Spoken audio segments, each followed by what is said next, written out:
নমস্কার, সবাইকে জানাই শুভ সকাল। আজ সকাল সকাল চলে এসেছি আরও একটি শিব মন্দির দর্শন করতে।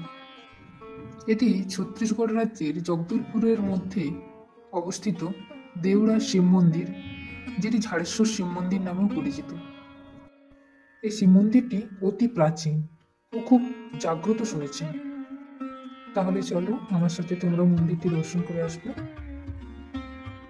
ওই দূরে আবার একটি মন্দির তৈরি হচ্ছে, আর এই পাশাপাশি যে ঝুপড়িগুলো রয়েছে এগুলোতে স্থানীয় বাসিন্দারা থাকে।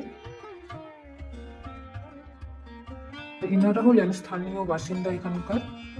কিছু ফুল ফল নিয়ে বসেছেন, এখান থেকে ফুল কিনে মন্দিরে পুজো দেওয়া হয়। এখনো কয়েকজন ফুল ফল নিয়ে বসেছেন ওই দূরের দিকে। এই সময় মন্দিরে তেমন একটা ভিড় থাকে না, তবে শ্রাবণ মাসে প্রচুর লোক এখানে পুজো দিতে আসে। শ্রাবণ মাসের পূর্ণিমা ও সোমবারগুলোতে তো ভীষণ ভিড় হয়। ওই দূরের দিকে রয়েছে কিছু বসত বাড়ি, বেশ সুন্দর তাই না? একেবারে বাড়ির সামনেই বাবার মন্দির রয়েছে। মন্দিরের সামনেই কয়েকটা বড় বড় বেদি তৈরি করা হয়েছে, হয়তো পুজোর সময় কোনো অনুষ্ঠানের জন্য এগুলো তৈরি করা হয়েছে। এই হচ্ছে মন্দিরের সামনের দিক। চলছে মন্দিরের পুনর্নির্মাণের কাজ।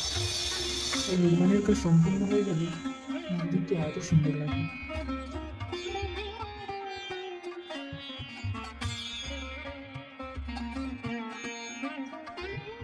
চলো ভেতরে গিয়ে তোমাদের বাবার দর্শন করিয়ে নিয়ে আসি।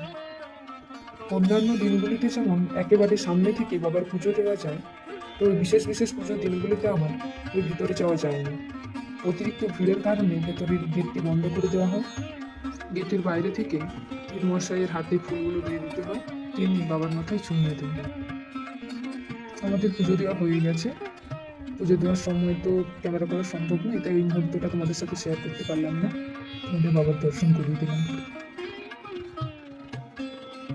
তবে গুরু পূর্ণিমার দিন এখানে ভীষণ পরিমাণে ভিড় হয়, আর পুজো দেওয়ার লাইন তো 1 কিলোমিটার দূর পর্যন্ত চলে যায়।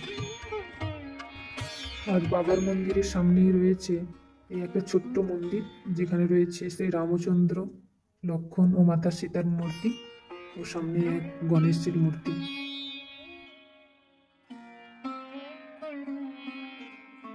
আজ মন্দিরের চারিদিকে যেমন শান্ত পরিবেশ বিরাজ করেছে, আবার গুরু পূর্ণিমার দিন থাকে এর পুরো উল্টো প্রতিচ্ছবি। ওই দিন দূর দূরান্ত থেকে বহু মানুষের সমাগম হয়, থাকে উপচে পড়া ভিড়। আর মন্দিরে আসার পথে ওই রাস্তার দুদিকে থাকে মেলার দোকান, বহু খাবারের দোকান, চারিদিক লোকের লোকারণ্য।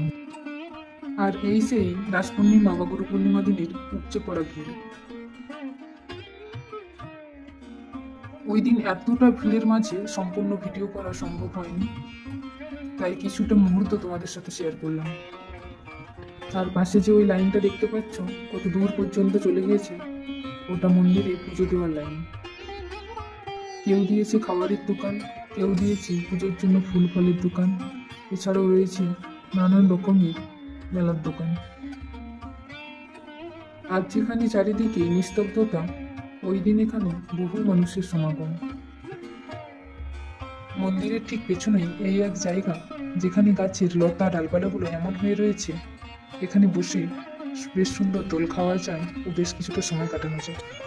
তো আজ এই পর্যন্ত, দেখা হচ্ছে নতুন একটি ব্লগে।